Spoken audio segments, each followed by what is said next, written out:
اور ان کے سامنے کچھ ترغیبات پیش کروں، کچھ شوق رکھوں، شاید وہ ان میں سے کسی کو مان لیں، تو وہ چیز ہم انہیں دے دیں گے اور وہ ہمارے دین کے خلاف اپنی تبلیغ کو چھوڑ دیں۔ اس وقت حضرت حمزہ رضی اللہ تعالیٰ عنہ مسلمان ہو چکے تھے اور مسلمانوں کا زور بڑھتا جا رہا تھا۔ تو ان کی قوم نے، جو لوگ ان کے ساتھ بیٹھے تھے، کہا کہ ضرور آپ ان سے بات کریں۔ عتبہ اپنی جگہ سے اٹھا اور آپ صلی اللہ علیہ وسلم کی خدمت میں آیا اور گفتگو شروع کی کہ اے بھتیجے، یہ عرب کا ایک عام دستور ہے کہ وہ لوگ ہر کسی کو بھتیجا کہہ کر مخاطب کرتے ہیں۔ تو کہا ہمیں معلوم ہے کہ آپ ہماری قوم میں بہت بلند نسب اور شرافت پر فائز ہیں، آپ کا خاندان بہت زیادہ محترم ہے، لیکن آپ نے ہماری قوم کو بڑی مشکل میں ڈال دیا۔ آپ ایک ایسی دعوت لے کر آئے جس نے ہماری جماعت میں فرق ڈال دیا، ہماری جماعت کے لوگوں کو بے وقوف بنایا، ان کے معبودوں پر الزام لگائے، اور تو اور جو آباء و اجداد گزر گئے ان کو کافر ہی قرار دے دیا۔ اس لیے میں چند چیزیں آپ کے سامنے رکھتا ہوں، آپ ان میں سے کسی کو پسند کر لیں۔ آپ صلی اللہ علیہ وسلم نے ارشاد فرمایا کہ تم بولو، میں سنتا ہوں۔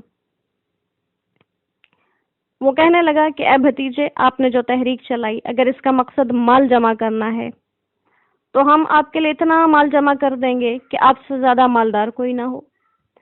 اگر آپ کا مقصد اقتدار اور حکومت ہے تو ہم آپ کو اپنا سردار تسلیم کر لیں گے اور آپ کے بغیر حکم دیے کوئی کام نہیں کریں گے، اور اگر آپ بادشاہت چاہتے ہیں تو ہم آپ کو اپنا بادشاہ تسلیم کر لیتے ہیں، اور اگر آپ کے پاس آنے والا کوئی جن یا شیطان ہے جو آپ کو ان کاموں پر مجبور کرتا ہے اور آپ اس کو بھگا نہیں سکتے، خود سے اس کے چال میں آ جاتے ہیں، تو پھر ہم آپ کے لیے ایسا معالج بلا لیتے ہیں جو آپ کو اس تکلیف سے نجات دے دے۔ اور وہ اس طرح کی بہت سی باتیں کہتا رہا، آپ صلی اللہ علیہ وسلم سنتے رہے۔ جب وہ خاموش ہوا، آپ صلی اللہ علیہ وسلم نے ارشاد فرمایا، ابو ولید اپنی بات پوری کر چکے؟ اس نے کہا ہاں۔ آپ نے فرمایا اب میری بات سنیے۔ وہ کہنے لگا میں ضرور سنوں گا۔ آپ صلی اللہ علیہ وسلم نے اپنی بات کے بجائے اس سورہ مبارکہ کی تلاوت شروع کر دی۔ بسم اللہ الرحمن الرحیم، حامیم، تنزیل من الرحمن الرحیم، کتاب فصلت آیاتہ قرآنا عربیا لقوم یعلمون۔ پڑھتے رہے۔ جب اس سورت کی آیات مبارکہ فَإِنْ أَعْرَضُوا فَقُلْ أَنذَرْتُكُمْ صَاعِقَةً مِثْلَ صَاعِقَةِ عَادٍ وَثَمُودَ پر پہنچے کہ اگر تم پھر بھی منہ پھیرو گے تو میں تمہیں اسی طرح کی بجلی کی کڑک سے ڈراتا ہوں، ایسی پکڑ سے ڈراتا ہوں جیسی پکڑ عاد و سمود پر آئی تھی۔ تو عتبہ نے آپ کے منہ مبارک پر اپنا ہاتھ رکھ دیا اور کہا کہ آگے کچھ نہ فرمائیے۔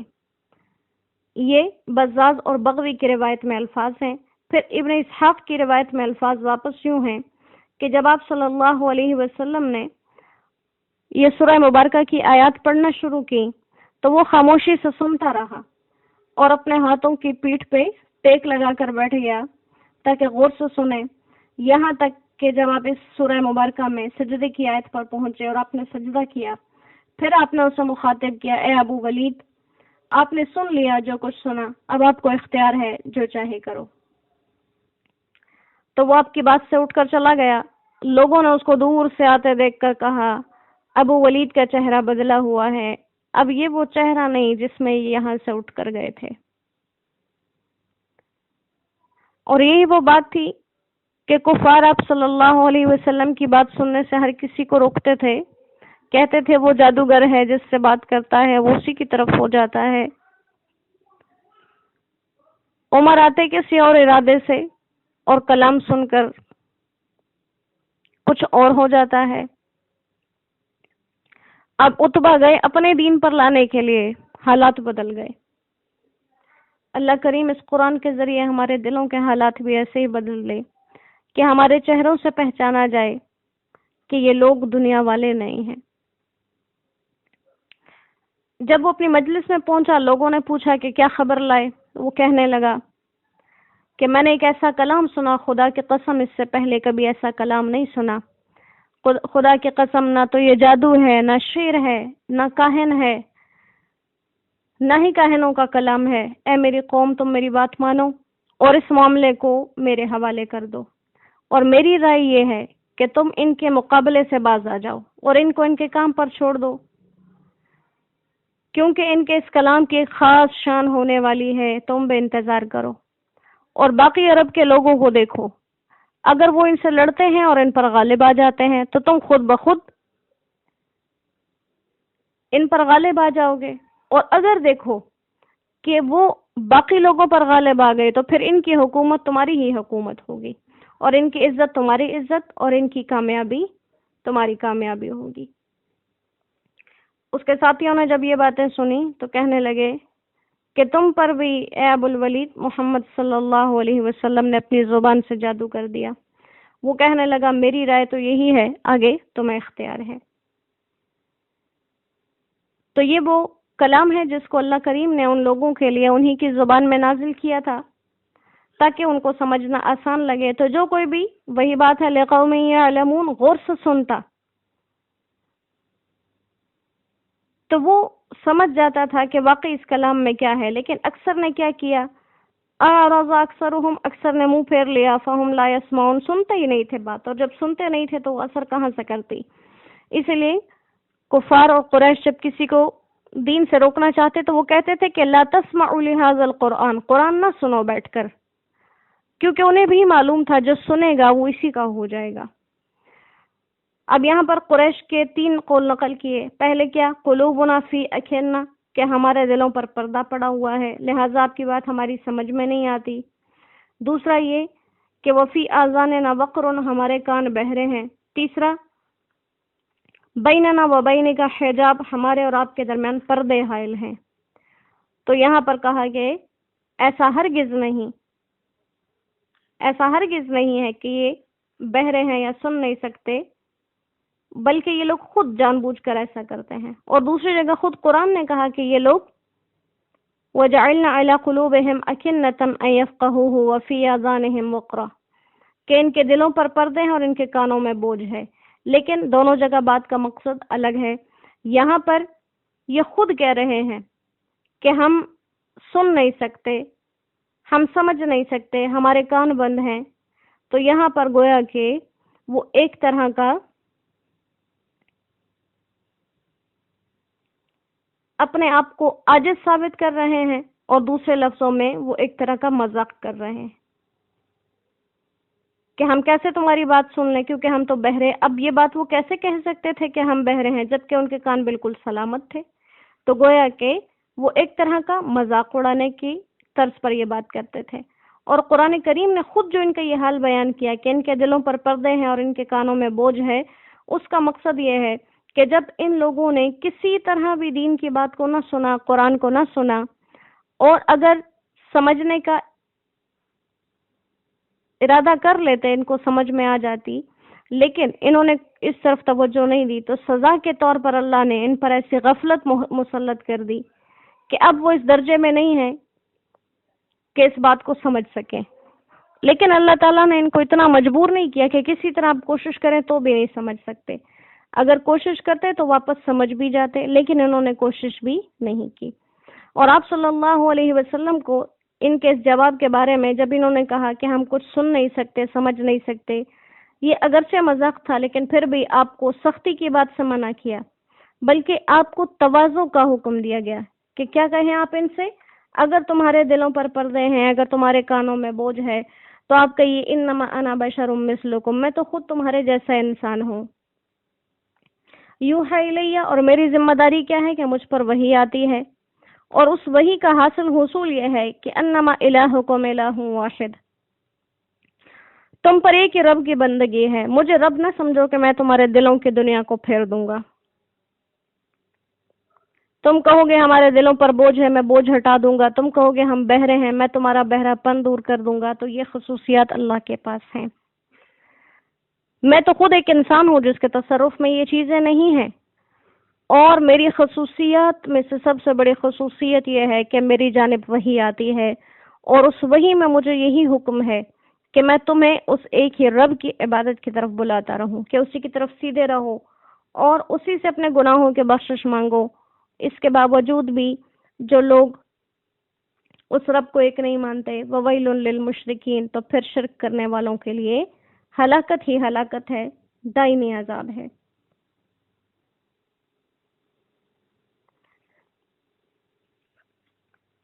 تو یہ آپ صلی اللہ علیہ وسلم کو کفار کی ہٹ درمی کے ذمے میں اور ان کے بدلے میں مضمون تسلی سکھایا گیا، اور یہی حکم ہے ہر شخص کو کسی جاہل سے پالا پڑ جائے دین کے معاملے میں تو ہم اسے یہی جواب دیں جب وہ کسی دلیل سے قائل نہ ہو کہ دلوں کو بدلنا اللہ کے قبضہ قدرت میں ہے، انسانوں کے قبضے میں نہیں، کہ ہم کسی سے اپنی بات منوا سکیں۔ ہمارا کام صرف دوسروں کو دین کی صحیح بات پہنچا دینا ہے، پھر اس پر کون عمل کرتا ہے اور کون اس میں نقطے نکال کے اپنے لیے بچاؤ کے راستے ڈھونڈتا ہے، یہ ہر انسان کا اپنا عمل ہے۔ اللہ کریم اپنے اس پاک کلام کے ساتھ اس کے مکمل مطلب، مفہوم اور ارادوں سمیت ہمیں عمل کرنے کی توفیق عطا فرمائے، اور تا قیامت اس بابرکت کلام سے ہمارے تعلق کو مضبوطی سے جوڑے رکھیں۔ وما علینا الا البلاغ، وآخر دعوانا ان الحمد للہ رب العالمین۔ السلام علیکم ورحمۃ اللہ وبرکاتہ۔